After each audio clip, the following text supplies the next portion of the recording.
Bismillahirrahmanirrahim. Assalamualaikum warahmatullahi wabarakatuh.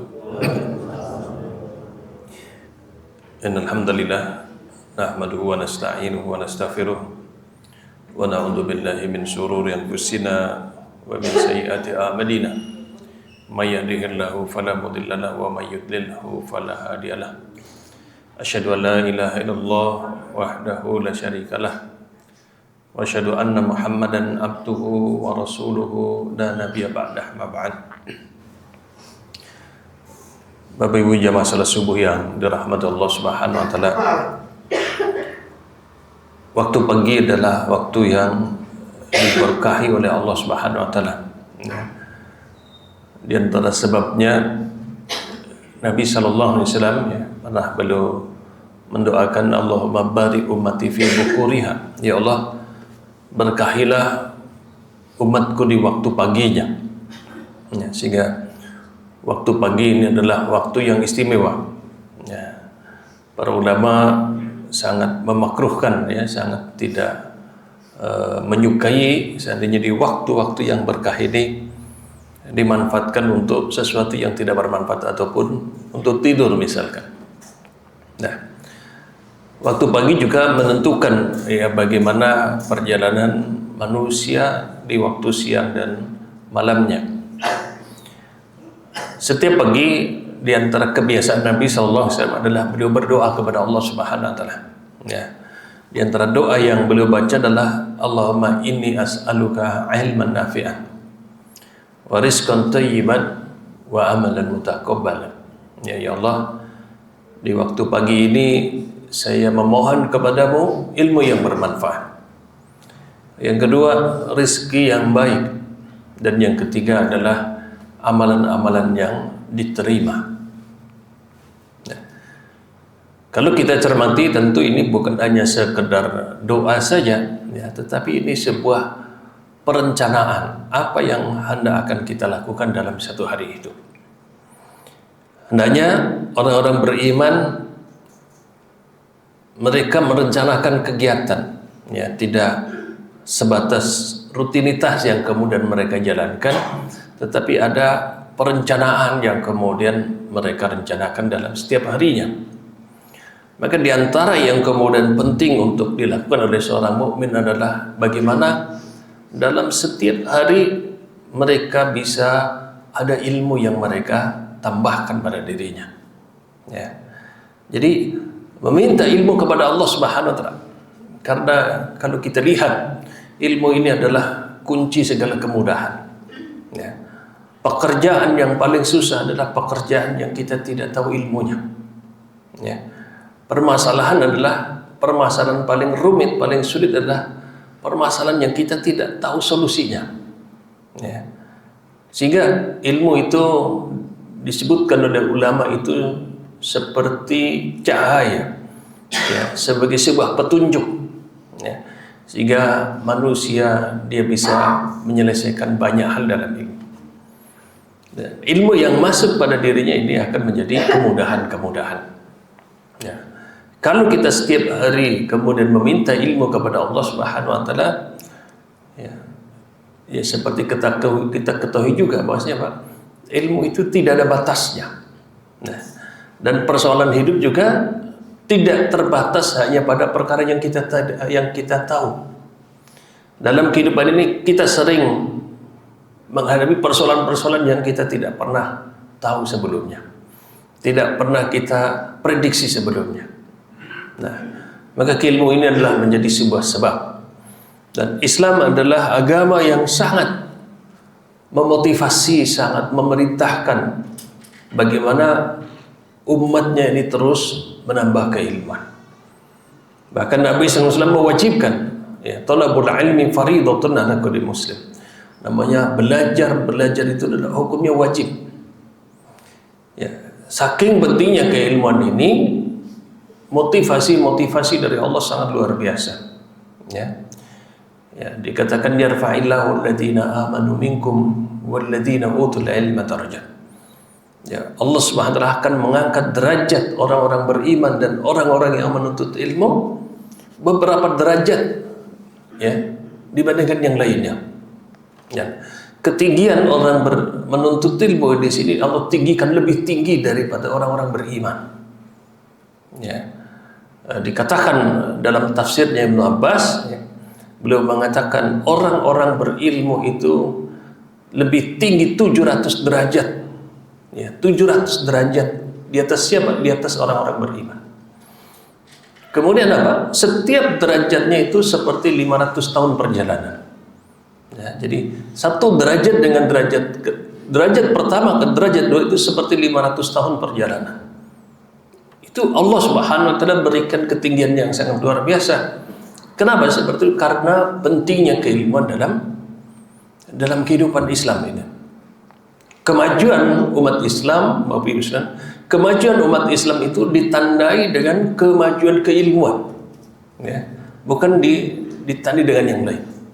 Maka zaman-zaman kemasan Islam adalah zaman-zaman di mana umatnya itu suka dengan keilmuan, belajar. Nah, itu tanda sebuah kemajuan. Begitu juga kemajuan pada seseorang adalah di saat seseorang itu kemudian suka belajar. Di saat dia terus belajar, maka dia akan mendapatkan keutamaan tersebut. Nah, kemudian bahkan di dalam hadis Nabi SAW beliau mengibaratkan dengan sebuah perumpamaan yang dikatakan mathalul alim 'alal 'abid kamitsli ana 'ala adnakum. Perumpamaan orang-orang yang mengilmui dirinya, orang-orang yang punya ilmu dibandingkan dengan ahli ibadah itu seperti perumpamaan aku dibandingkan dengan dari umatku yang paling bodoh. Nah, jadi perumpamaannya seperti Rasulullah dibandingkan dengan umat Islam yang paling bodoh. Ya, itu disabdakan oleh Nabi Shallallahu Alaihi Wasallam. Ya. Kemudian juga Bapak Ibu sekalian yang dirahmati Allah Subhanahu Wa Taala, orang-orang yang kemudian dia terus belajar, ya Nabi sampaikan man salaka tariqan yaltamisu fihi ilman sahhalallahu lahu bihi tariqan ila jannah. Siapapun orang yang kemudian berjalan untuk menuntut ilmu, untuk belajar, maka Allah mudahkan baginya jalan menuju surga Allah Subhanahu wa taala. Ya. Para ulama menjelaskan kenapa orang yang berjalan menuntut ilmu mereka dimudahkan masuk ke dalam surga Allah. Pertama, karena besarnya pahala belajar. Ya, besarnya pahala belajar. Dan Imam Syafi'i belum mengatakan tidak ada amalan yang paling utama, tidak ada zikir yang paling utama setelah seorang muslim menunaikan yang wajib melebihi belajar. Nah, jadi belajar itu sebuah ibadah yang luar biasa, ya, ibadah yang luar biasa, dan itu yang seyogyanya dilakukan setelah orang-orang itu menunaikan kewajiban. Ya, sholat wajib, ya, kemudian puasa wajib, zakat wajib dan seterusnya. Maka yang paling penting adalah bagaimana mereka belajar itu. Dan yang kedua, diantara disebutkan oleh para ulama, kenapa orang-orang yang kemudian mereka belajar dimudahkan ke dalam masuk surga? Karena dengan belajarlah seseorang itu tahu amalan-amalan apa yang kemudian akan mengantarkan dirinya ke dalam surga Allah Subhanahu wa taala. Nah, bahkan di dalam doa ini di saat Rasulullah meminta kepada ya Allah, saya meminta kepadamu ilmu yang bermanfaat, harta yang rizki yang halal, dan amalan yang diterima. Itu menunjukkan bahwasanya kita minta ilmu kepada Allah didahulukan sebelum kita minta harta dan minta amal kita diterima oleh Allah SWT. Artinya keilmuan ini lebih dulu daripada harta dan ibadah. Kenapa? Karena dengan ilmu inilah kita tahu mana harta itu halal atau tidak, ya. Mana amalan itu adalah amalan yang akan mengantarkan seseorang ke surga atau tidak. Itu mereka tahu dari mana? Dari ilmu yang kemudian mereka pelajari. Ya, sehingga ilmu itu didahulukan, ya, daripada harta dan amalan-amalan apapun, karena dengan ilmu inilah seseorang bisa memfilter, ya, mana sih yang ini halal buat saya, mana sih yang ini kemudian bisa mengantarkan saya ke dalam surga atau tidak, mana sih amalan-amalan yang bisa diterima oleh Allah atau yang mana tertolak oleh Allah Subhanahu wa taala. Nah, sehingga layaklah kemudian kenapa Rasulullah mendahulukan meminta keilmuan sebelum minta kepada yang lain. Ya. Dan kalau kita sadari juga, ya Bapak Ibu, kita sejak kecil, mana manusia, bahkan mayoritas umurnya kebanyakan mereka dihabiskan untuk belajar, ya, dari TK, SD, SMP, SMA, kuliah dan seterusnya. Artinya untuk kemudian mereka eksis dalam kehidupan ini yang ya cuman berapa lama mereka hidup di dunia, mereka harus belajar. Nah, dan sebelum itu Islam sudah sejak awal mewajibkan bagaimana orang itu belajar. Ya. Bahkan apa? Bahkan Islam sendiri itu adalah lawan dari jahiliyah. Ya. Islam itu adalah lawan dari jahiliyah. Islam sendiri itu adalah lawan daripada kebodohan. Ya. Sehingga tidak layak seandainya orang Islam itu tidak belajar. Kenapa? Karena Islam sendiri itu adalah sebuah keilmuan. Ya. Kemudian Bapak Ibu sekalian yang dirahmati Allah SWT, yang kedua, setelah kita minta ilmu kepada Allah, yang kedua adalah kita minta rizki yang halal. Ya, minta rizki yang halal. Ya. Kalau Nabi menyebutkan bahwasanya saya meminta kepada engkau rizki yang halal, itu menunjukkan ada rizki yang tidak halal. Ya. Dan agama sudah mewanti-wanti betul bahwasanya tidak boleh seorang mukmin mencari rezeki kecuali yang sudah dihalalkan oleh Allah Subhanahu wa taala. Ya. Maka Nabi SAW mengingatkan betul, sesungguhnya apa?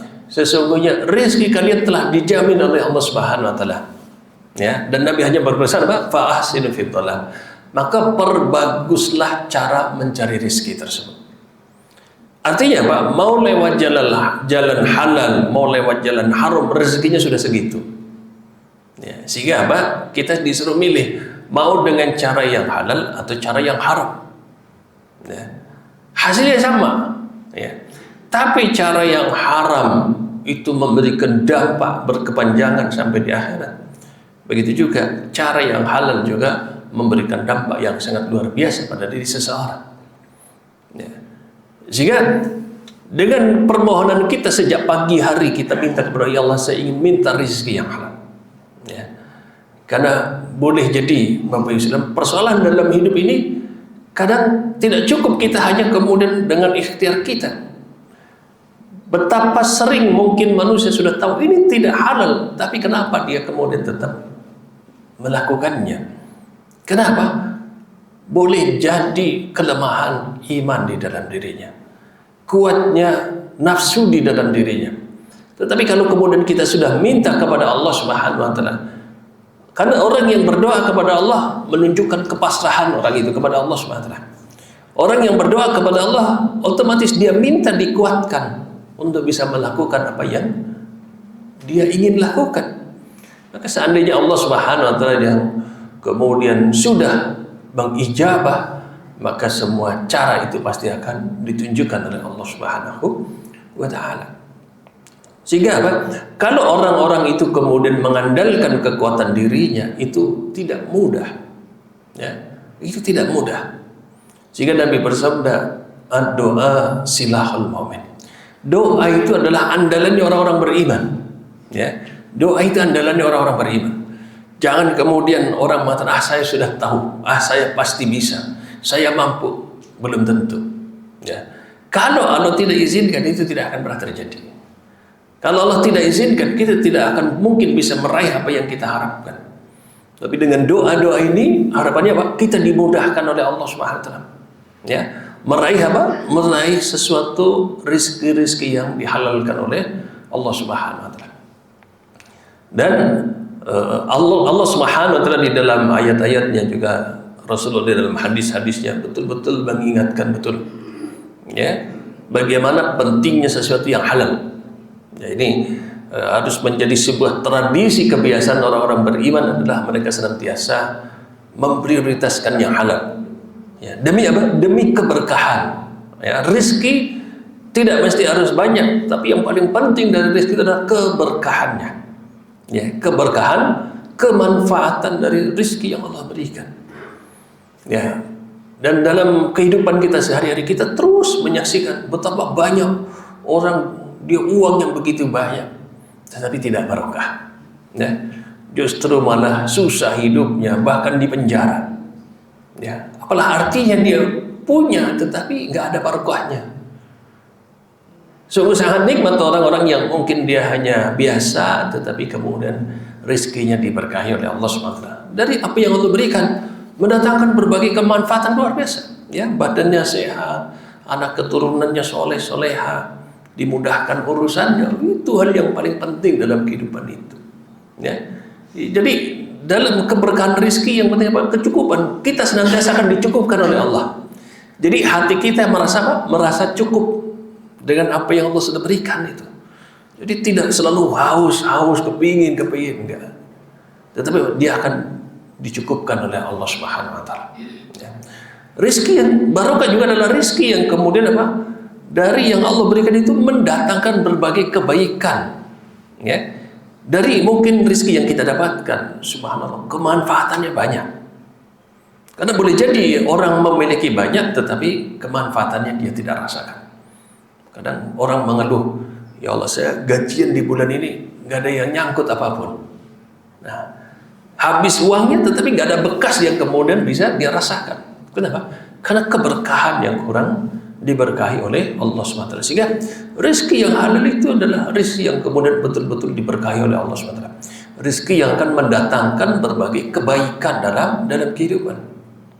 Ya. Sehingga ini sesuatu yang penting. Kemudian juga rezeki yang barokah ini juga, yang halal ini juga akan mempengaruhi bagaimana kepribadian seseorang. Ya. Imam Nawawi pernah ditanya, bagaimana seseorang bisa mendapatkan kelembutan dalam hatinya? Ya, maka beliau mengatakan, aklul halal, yaitu dengan seseorang senantiasa menjaga makan yang halal. Orang yang senantiasa menjaga makanan yang halal, otomatis apa? Maka hatinya akan lembut. Hatinya lembut, kemudian mudah tersentuh dengan kebaikan-kebaikan, mudah tersentuh dengan isyarat, dengan pertanda-pertanda dari Allah Subhanahu wa taala. Ya. Ini rizki yang kemudian rizki yang halal itu juga apa? Menjadi penentu bagaimana ibadah seseorang diterima oleh Allah atau tidak. Ya. Nabi sallallahu alaihi wasallam pernah menjelaskan tentang orang yang dalam kondisi safar, di mana orang safar itu doanya mustajabah. Ada seorang yang kemudian dia di tengah perjalanan safar, dia kemudian angkat tangannya tinggi-tinggi. Kemudian dia mengatakan, ya Rabbi, ya Rabbi, ya Rabbi. Begitu sungguh-sungguhnya dia berdoa kepada Allah SWT. Tetapi apa? Nabi bersabda, pada mungkin doanya diijabah oleh Allah Subhanahu wa taala. Kenapa? Makanannya tidak halal, minumannya tidak halal, pakaiannya tidak halal, semuanya tidak halal. Maka mana mungkin itu akan diijabah oleh Allah. Walaupun dia berdoa sampai menangis seperti apapun, maka makanan yang tidak halal yang dia konsumsi itu adalah penghalang antara doa dengan Allah Subhanahu wa taala. Nah, ini maka di saat kemudian Nabi mengingatkan, sesungguhnya kalian ditolong oleh orang-orang yang lemah di sekeliling kalian. Kenapa? Di antara sebabnya karena doa-doa yang mereka diijabah oleh Allah SWT, karena keikhlasan mereka, kesungguhan mereka yang di saat mereka berdoa kepada Allah Subhanahu wa taala. Sehingga kehalalan di dalam rezeki itu adalah menjadi penentu ibadah kita diterima oleh Allah atau tidak. Ya. Bahkan dalam sebuah riwayat dikatakan, barang siapa memakan makanan yang tidak halal, maka apa? Doanya ataupun ibadahnya tidak akan diterima oleh Allah selama 40 malam. Ya, jadi selama 40 malam tidak akan diterima oleh Allah SWT. Dan doanya tidak diijabah selama 40 pagi. Ya, 40 pagi tidak diterima oleh Allah Subhanahu wa taala. Ya. Sehingga dulu ada seorang ulama yang kemudian betul-betul berpesan kepada istrinya bahwasanya kamu tidak boleh memberikan makan kepada anak kecuali yang jelas dari tanganku. Ya, artinya ulama ini betul-betul berpesan, kamu tidak boleh ngasih makan apapun kepada anak kecuali apa? Kecuali yang engkau terima dari tanganku. Ya. Akhirnya kemudian apa? Anak ini tumbuh menjadi orang yang sangat hebat. Ya, gimana tidak hebat? Dia terjaga makanannya sejak kecil. Ya, sehingga saking pentingnya ini ulama ini berpesan jangan sekali-kali kasih makan dari manapun kecuali harus dari tanganku. Ya, kalau bukan dariku jangan. Kenapa? Karena saking kepinginnya bagaimana anak itu kemudian tumbuh menjadi seorang yang baik, ya, seorang yang terjaga, seorang yang kemudian kelak bermanfaat. Maka itu diawali dari makanan-makanan yang kemudian dikonsumsi. Ya.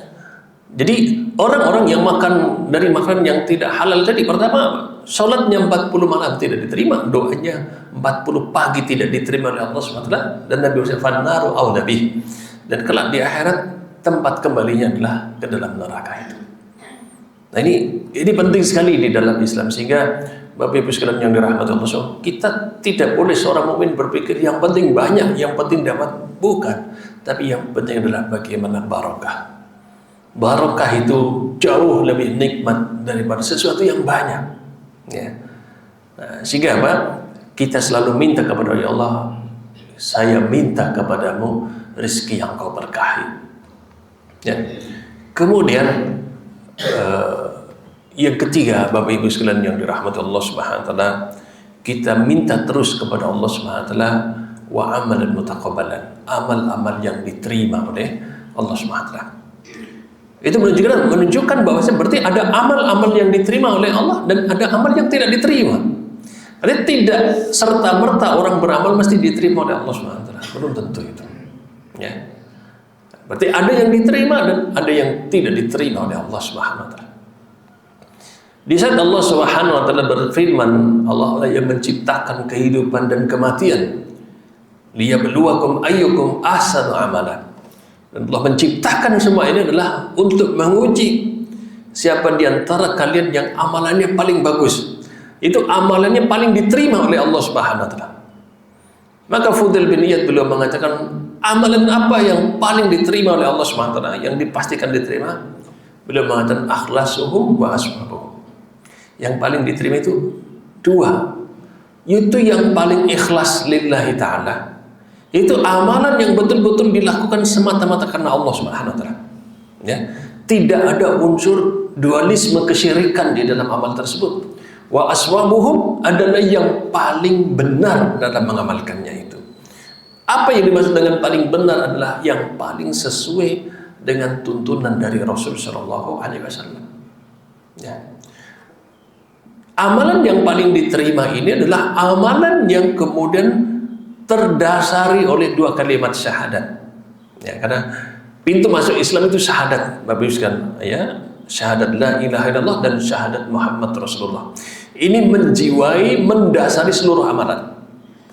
Maka orang mau beramal apapun itu harus didasari tadi dua syahadat ini. Syahadat la ilaha illallah itu adalah menuntut keikhlasan dalam seluruh amalnya. Nah, jadi syahadat la ilaha illallah itu harus mendasari seluruh amal, itu harus ikhlas lillahi ta'ala. Karena la ilaha itulah kalimatul ikhlas. Itu adalah kalimat ikhlas. Dan ikhlas itu artinya adalah murni semata-mata karena Allah Subhanahu wa taala. Orang berbuat apapun, dia sholatnya, dia puasanya, dia sedekahnya, dia zikirnya, baca Qur'annya, semua kebaikannya itu betul-betul murni karena Allah Subhanahu wa taala. Dia yakin pasti hanya Allah yang bisa menerima amal dan hanya Allah yang bisa membalas kebaikan. Dan dia meyakini siapapun dia, makhluk Allah, dia tidak layak menerima amalan dan tidak akan bisa memberikan balasan dari apa yang kita amalkan. Nah, sehingga amalan yang paling diterima oleh Allah adalah yang paling ikhlas lillahi ta'ala. Ya.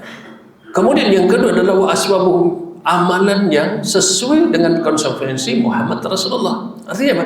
Orang kalau sudah bersaksi bahwa Nabi Muhammad adalah utusan Allah, berarti apa? Dia tidak pernah beramal kecuali sesuatu yang dituntunkan oleh Rasul Sallallahu Alaihi Wasallam. Ya. Maka yang paling ikhlas dan yang paling sesuai dengan apa yang dituntunkan oleh Rasul, itulah yang terbaik dalam kehidupan kita. Ya, tentu apa? Sekali lagi, kalau Nabi sampai tadi beliau bersabda, perumpamaan orang berilmu dengan ahli ibadah seperti perumpamaan Nabi dengan umat terbodoh dari umat Nabi SAW. Berarti yang paling penting bukan banyaknya amal, ya, bukan banyaknya amal, tetapi apa? kualitas amal itulah yang paling penting. Ya, kualitas amal itu yang paling penting, yaitu amal yang paling berkualitas berarti amal yang paling ikhlas dan paling sesuai dengan apa yang dicontohkan oleh baginda Nabi Shallallahu Alaihi Wasallam. Itu yang paling penting di situ. Ya. Sehingga kenapa orang-orang berilmu itu diangkat derajatnya begitu luar biasa? Karena boleh jadi kuantitas banyaknya amal mungkin bisa kalah, tetapi bahwa keikhlasan dan kebenaran dalam amal itu tidak bisa dikalahkan. Kenapa? Karena keilmuan yang dia miliki itu. Nah, sehingga tentu yang paling utama adalah wujudkan kualitas amal dulu. Ya, setelah amal itu berkualitas, perbanyak amal-amal yang berkualitas itu. Maka kalau Ibnu Qayyim rahimahullah belum mengatakan orang yang kemudian beribadah dia tidak berkualitas tadi, maka seperti orang yang dia safar, dia membawa bekal kerikil-kerikil dalam tasnya, bebatuan dalam, kenapa? Berat dibawanya, berat diamalkannya, tidak bermanfaat di saat dia membutuhkan. Nah, ada amalan-amalan yang kemudian tidak berkualitas itu, kita sudah capek dalam kehidupan dunia mengamalkannya, di saat di akhirat tidak ada manfaatnya. Ya. Maka apa? Allah Subhanahu wa taala mengingatkan betul, wa qadimna ila ma amilu min amalin faja'alnahu haba'an manthura. Ya. Di saat orang-orang ini sampai di hadapan Allah kelak, ya pada hari kiamat, maka amalan-amalan yang begitu banyak itu apa? Yang begitu berat dulu diamalkan di dunia, ternyata Allah jadikan debu-debu yang tidak bermanfaat. Ya. Jadi kalau misal gini ya, perubahan amal yang tidak berkualitas itu, Bapak Ibu Saudara, seperti kita bepergian membawa tas yang berat sekali, ya kita kira itu adalah makanan minuman. Di saat kita di tengah perjalanan kita lapar, kita haus, kita buka, ternyata isinya cuma kerikil-kerikil tadi. Kita sudah berat membawanya, tetapi tidak ada manfaatnya. Ya, itu perumpamaan yang kemudian luar biasa. Sehingga kenapa Nabi memperbandingkan orang yang ibadahnya banyak tapi tidak diilmui dengan ilmu yang bagus, itu cuma memberatkan. Nah, kenapa? Karena itu tidak sesuai dengan konsekuensi syahadat la ilaha illallah dan syahadat Muhammad Rasulullah. Nah, jadi itu tidak akan ada manfaatnya tadi. Maka tadi yang dikatakan ibadah yang paling baik, yang paling berkualitas, yang paling diterima oleh Allah SWT adalah ibadah yang paling ikhlas lillahi ta'ala, murni semata-mata karena Allah SWT. Yang kedua adalah betul-betul sesuai dengan tuntunan dari Nabi Sallallahu Alaihi Wasallam. Itulah amalan yang paling baik. Nah, Bapak Ibu sekalian yang dirahmati Allah SWT, doa ini Rasulullah baca setiap pagi untuk mengingatkan dirinya. Jangan kita kemudian menyibukkan dalam keseharian kecuali dengan 3 kesibukan tadi. Ya, jangan buat agenda-agenda yang lain. Kenapa? Nabi saja orang sehebat itu agenda harian cuma 3: mencari ilmu, cari rezeki yang halal, yang ketiga sibuk dengan ibadah. Karena selainnya pasti tidak bermanfaat itu. Ya, selainnya pasti tidak bermanfaat. Jadi batasi kehidupan seorang mukmin dengan 3 tadi: belajar, kemudian mencari nafkah, mencari rezeki, yang ketiga sibukkan dengan amal-amal yang soleh, amal-amal yang diterima oleh Allah Subhanahu wa taala. Para ulama juga kehidupan mereka begitu, belajar, bekerja, beramal, terus begitu. Ya, sehingga apa? Nikmat yang Allah berikan berupa umur waktu kepada kita, kita bisa manfaatkan sebaik-baiknya ya untuk kita mencari bekal untuk kehidupan di akhirat kelak. Nah, mungkin ini Bapak Ibu sekalian yang dirahmati Allah Subhanahu wa taala, ya apa yang bisa kami sampaikan. Semoga ada manfaatnya, dan kurang lebihnya tentu mohon maaf yang sebesar-besarnya. Kita akhiri subhanakallahumma bihamdik asyhadu an la ilaha illa anta astaghfiruka wa atubu ilaik. Assalamualaikum warahmatullahi wabarakatuh.